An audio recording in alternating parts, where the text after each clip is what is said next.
नमस्ते दर्शकों, India news देख रहे हैं आप और मैं हूं आपके साथ वैभव मिश्रा। ट्रंप का अल्टीमेटम, ईरान पर क्या गिरेगा एटम बम। दरअसल मिडिल ईस्ट यानी मध्य पूर्व में तीसरे विश्व युद्ध का खतरा अब मंडराने लगा है। ईरान ने एक ऐसा दुस्साहस कर दिया जिसकी उम्मीद शायद किसी को नहीं थी। आईआरजीसी के आत्मघाती ड्रोन्स ने कुवैत स्थित अमेरिकी मिलिट्री बेस को सीधे तौर पर निशाना बनाया। गनीमत यह रही कि कुवैत के एयर डिफेंस ने इन ड्रोन्स को हवा में मार गिराया, लेकिन इस हमले के बाद वॉशिंगटन से लेकर पूरे मिडिल ईस्ट में हड़कंप मच गया। वहीं ओमान के पास स्ट्रेट ऑफ हॉर्मुज में एक मालवाहक जहाज पर मिसाइल हमले के बाद हालात बेहद विस्फोटक हो चुके हैं। इन हमलों से अमेरिकी राष्ट्रपति डोनाल्ड ट्रंप ने ईरान को अब अंतिम चेतावनी जारी कर दी है। ट्रंप ने दो टूक कहा कि ईरान के पास समझौते का यह आखिरी मौका है, वरना अमेरिका टोटल मिलिट्री डिस्ट्रक्शन यानी ईरान का नामो निशान मिटाने वाली सीधी सैन्य कार्रवाई करेगा। रक्षा विशेषज्ञों के बीच अब यह चर्चा गर्म है कि क्या अमेरिका ईरान को घुटनों पर लाने के लिए बड़े पैमाने पर बमबारी करने वाला है। इतना ही नहीं, सिचुएशन रूम में हुई उच्च स्तरीय बैठक और पूर्व की सैन्य योजनाओं के संदर्भों को देखते हुए आपको बता दें, इस आशंका से भी इनकार नहीं किया जा सकता है कि ट्रंप प्रशासन ईरान के खिलाफ परमाणु विकल्पों तक पर विचार कर सकता है।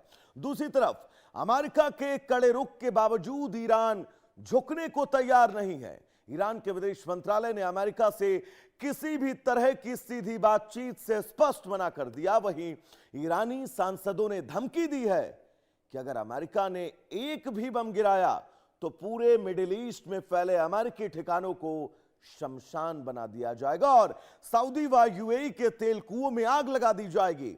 ऐसे में सवाल है कि क्या ट्रंप ईरान को झुकाने के लिए एटम बम के इस्तेमाल पर विचार कर रहे हैं। माना जा रहा है कि अब अमेरिका ईरान पर भयंकर बमबारी करेगा और तब भी ईरान नहीं माना तो ट्रंप एटम बम गिराने पर विचार कर सकते हैं, क्योंकि इसके पहले सिचुएशन रूम में बैठकर ट्रंप एटम बम का जिक्र कर चुके हैं बाकायदा। तो वैसे में यह समझना है आपको कि आखिर खबर है क्या, तो बिग बॉल के जरिए हम आपको समझाएंगे। दरअसल कुवैत में अमेरिकी बेस पर ईरानी सुसाइड ड्रोन ने हमला किया है। यह सबसे महत्वपूर्ण पॉइंट, ओमान के पास कमर्शियल शिप पर यह मिसाइल दागी गई है।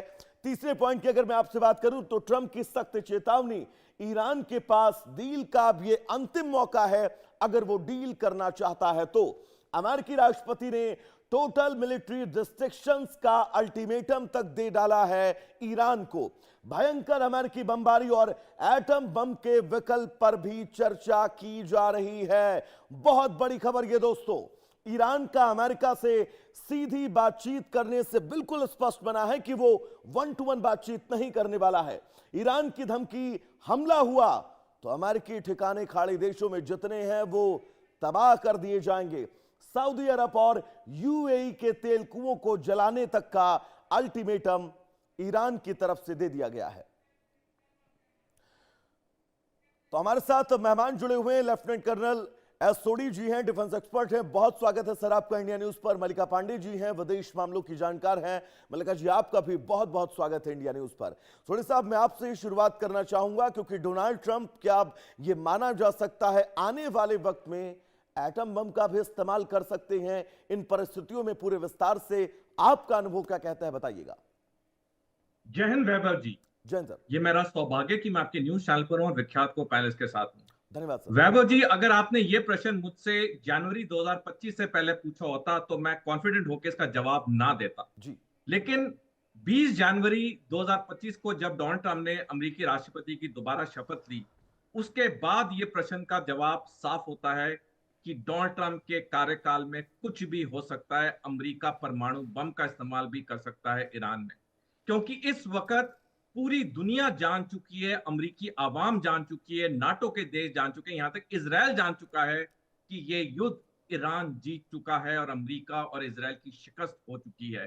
लेकिन ट्रंप मानने को तैयार नहीं है और ट्रंप अपनी छवि को बचाने के लिए, उनके पास एक ही रास्ता है, ईरान पे परमाणु बम दागना, ताकि ईरान का मनोबल टूट जाए और वो अपनी जीत को डिक्लेयर कर दे। हमें याद होगा 1945 में अमेरिका ने जापान में 2 परमाणु बम दागे थे, क्योंकि उसे पता था कि जो जापान का मेन आइलैंड है उस पर कब्जा करना असंभव है। तो उसने परमाणु बम दागे 2, जिससे जापान का मनोबल टूटा और वो आत्मसमर्पण के लिए पूर्ण रूप से तैयार हो गया, उसने कर भी दिया। तो डेफिनेटली डोनाल्ड ट्रंप के कार्यकाल में ये चीज हो सकती है, बिल्कुल असंभव नहीं है। मलिका जी, आपके पास मैं आना चाहूंगा। सोढ़ी साहब ने जिस बात का जिक्र किया और ये कहा बड़े स्पष्ट तौर पर कि अगर मैं ये सवाल 2025 से पहले पूछता तो ये साफ तौर पर बिल्कुल ना कर देते, लेकिन अब संशय जरूर बना हुआ है। मैं चाहूंगा आप ये बताएं, क्योंकि आज इजराइल पर क्लस्टर बमों के जरिए बहुत ज्यादा हमले ईरान ने किए हैं, तो अब आगे इस युद्ध में क्या? नमस्कार वैभव जी। नमस्कार। अब फेज 2 भी हम कहीं ना कहीं देख रहे हैं। ईरान और यूएस का एक पॉइंट पर आ चुका है जहां पर डोनाल्ड ट्रंप बार बार फिर से गीदड़ भभकियां दे रहे हैं कि अब मैं खत्म कर दूंगा, ईरान का सरकलम कर दूंगा।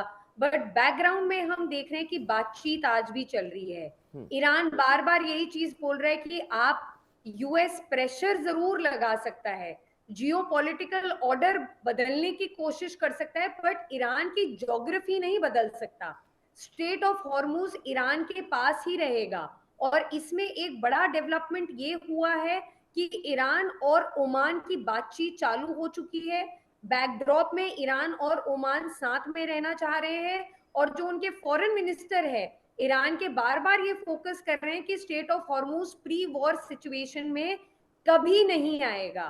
हम स्टेट ऑफ हॉर्मुज को एज अ वेपन यूज कर रहा है ईरान, और आगे भी करता जाएगा। और पहले तो अमेरिका ने सैंक्शंस लगाए, फिर अमेरिका ने बोला कि चलो स्ट्राइक करें, फिर अब अमेरिका डिप्लोमेसी की बात करता है, फिर डोनाल्ड ट्रंप 40 से ऊपर बार अपना बयान बदलते रहते हैं।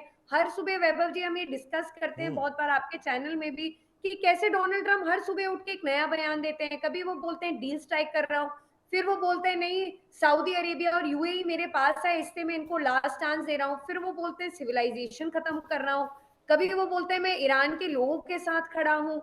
तो डोनाल्ड ट्रंप देखिए कहीं ना कहीं इसका लिंक ब्रेंट क्रूड ऑयल की कीमतों से भी है। डोनाल्ड ट्रंप को जैसे ही मार्केट प्रेशर करने लगता है तो डोनाल्ड ट्रंप बोलते हैं पीस टॉक्स की बात करने लग जाते हैं। जैसे ही उन्होंने देखा $100 से ऊपर ब्रेंट क्रूड ऑयल पहुंच चुका है पिछले हफ्ते, तो उन्होंने बोल दिया कि नहीं हम पीस टॉक्स कर रहे हैं।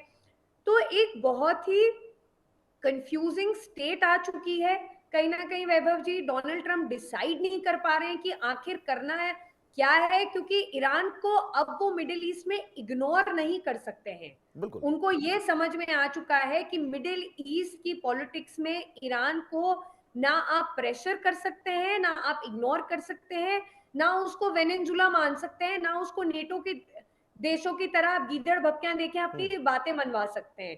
तो चीजें बदल रही हैं कहीं ना कहीं वैभव जी। जियोपॉलिटिकल ऑर्डर एकदम शिफ्ट होते हुए नजर आ रहे हैं, और डोनाल्ड ट्रंप को अब हम समझ चुके हैं मिड टर्म इलेक्शन सर पर है, तो वो डायलॉग और डिप्लोमेसी की बात कर रहे हैं, लास्ट चांसेस की बात कर रहे हैं। सोढ़ी जी हमारे साथ लगातार जुड़े हुए। मलिका जी मैं लौटूंगा आपके पास।